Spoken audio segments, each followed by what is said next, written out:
नमस्कार दोस्तों, देखिए ये एक लेटर है डिपार्टमेंट ऑफ टेलीकम्युनिकेशन के यानी कि डॉट का पेंशन सेक्शन से, जो लेटर लिखा गया है सीएमडी एमटीएनएल को।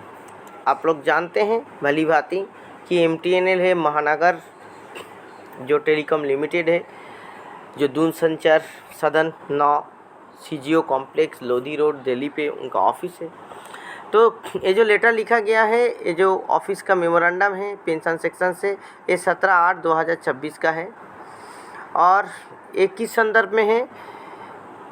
ये लेटर है जो रिविजन ऑफ पेंशन और फैमिली पेंशन जो ऑफ एमटीएनएल आईडीए पेंशनर्स, जो एमटीएनएल का आईडीए पेंशनर्स है, उनका जो पेंशन या फैमिली पेंशन रिवीजन के से संबंधित है, जो 1/1/2018 से पहले रिटायर किए हैं, by extending the benefit of merger of 5% additional IDA.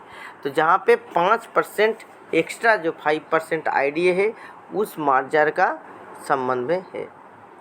तो देखिए इस लेटर के अंदर हम लोग देखेंगे क्या यहाँ पे बोला गया है।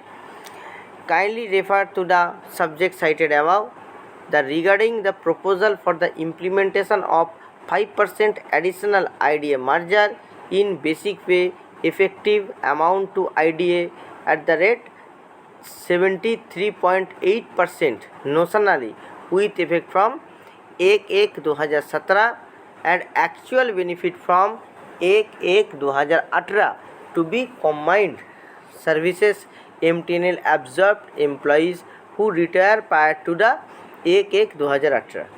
तो इस लेटर में ये बोला गया है जो 5% आईडीए है, एक्स्ट्रा आईडीए, उनको जो बेसिक के साथ मार्च करने के बाद जो आईडीए होगा वो 73.8% होगा और नोशनली उसका जो इफ़ेक्ट है 1/1/2007 से है, मगर एक्चुअल जो बेनिफिट है वो 1/1/2018 से दिया जाएगा एमटीएनएल पेंशनर्स को।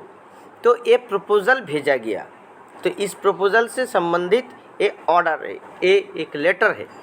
तो यहाँ पे जो 73.8% आईडीए होगा 5% आईडीए बेसिक के साथ मार्ज होने के बाद, और एक इनके लिए ये है जो एम्प्लॉई 1/1/2018 से पहले रिटायर हुए हैं। The matter has been examined in the department, यानी कि डिपार्टमेंट ऑफ टेलीकॉम इसको एग्जामिन किया है, और it has been observed that implementation of 5% additional IDA merger in respect of pensioners who retire prior to the 1 January 2018, यानी कि 1/1/2018 से पहले जो लोग रिटायर किए हैं would entail an additional financial liability approximately 28.3 crore on MTNL. तो ये कैलकुलेट करके देखा गया है डॉट के द्वारा कि जो 5% अगर आईडीए मार्च किया जाएगा बेसिक के साथ, तो जो लोग रिटायर किए हैं 1/1/2018 से पहले, इसके वजह से एमटीएनएल के ऊपर 28.3 करोड़ रुपया का बोझ आएगा। As per the decision of the union cabinet conveyed via DoT official memorandum dated 28/4/2014 को जो ऑफिस मेमोरेंडम निकला डॉट ऑफिस से, जो कि यूनियन कैबिनेट का जो सिद्धांत के ऊपर ही निकला है। डेट को याद रखिए 28/4/2014, ठीक है। MTNL strictly liable to bear any financial liability arising out of difference in pay scale between BSNL and MTNL. तो एमटीएनएल को यहाँ पे लायबल बोला गया है कि अगर एमटीएनएल और बीएसएनएल के अंदर कोई डिफरेंस होता है पे स्केल में, तो एमटीएनएल को उस लायबिलिटी को, उस बोझ को एमटीएनएल को उठाना है, जो एडिशनल जो ज़्यादा पे स्केल होगा बीएसएनएल से। बात को ध्यान रखिए, additional liability arising out of difference in pay scale between BSNL and MTNL. Therefore, the current additional liability approximately 28.3 crores fall squarely under the purview of MTNL financial obligation.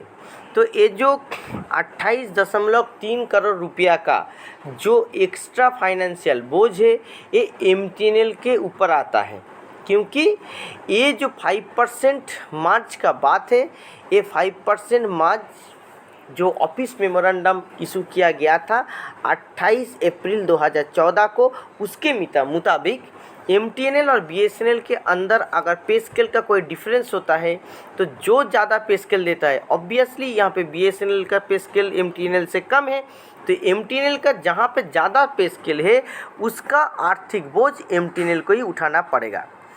In the view of if 5% IDA to be implemented, MTNL bear the financial liability of 28.3 crores independently from its own resources. तो अगर 5% IDA यहाँ पे मार्च कर दिया गया तो MTNL को यहाँ पे 28.3 करोड़ रुपया का जो आर्थिक बोझ है अपना रिसोर्स से उसका आपूर्ति करना है. Therefore, instant proposal may not be proceeded further in this stage in absence of assurance of MTNL to meet the additional financial liability. तो यहाँ पे बोला गया है इस परिस्थिति में ये जो प्रपोजल है 5% IDA मार्जर का रिटायर्ड एम्प्लॉई जो लोग 1/1/2018 से पहले रिटायर किए हैं उनका पेंशन से संबंधित जो आर्थिक बोझ है वो आर्थिक बोझ का प्रपोजल नहीं कंसीडर करने के लिए therefore the instant proposal may not be consider further. इस स्टेज में फर्दर कंसीडर नहीं किया जाएगा in the absence of assurance of MTNL to meet the additional liability.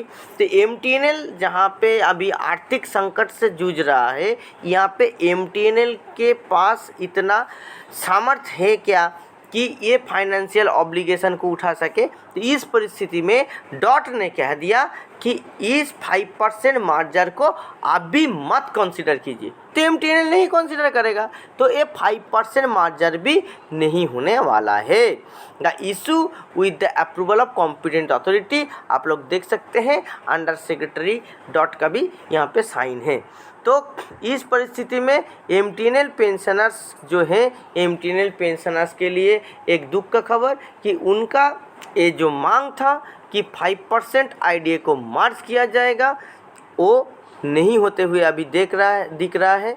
अभी आप लोग इस ऑर्डर के बारे में क्या सोचते हैं, क्या समझते हैं और इसका इफ़ेक्ट भी आने वाले दिन में IDA के ऊपर कैसे पड़ेगा और BSNL के ऊपर भी कैसे पड़ेगा, आप लोग ज़रूर कमेंट सेक्शन में कमेंट करके बताइए. और इस वीडियो को BSNL और MTNL से जुड़े जितना भी रिटायर्ड एम्प्लॉई है उनसे शेयर कीजिए. नमस्कार.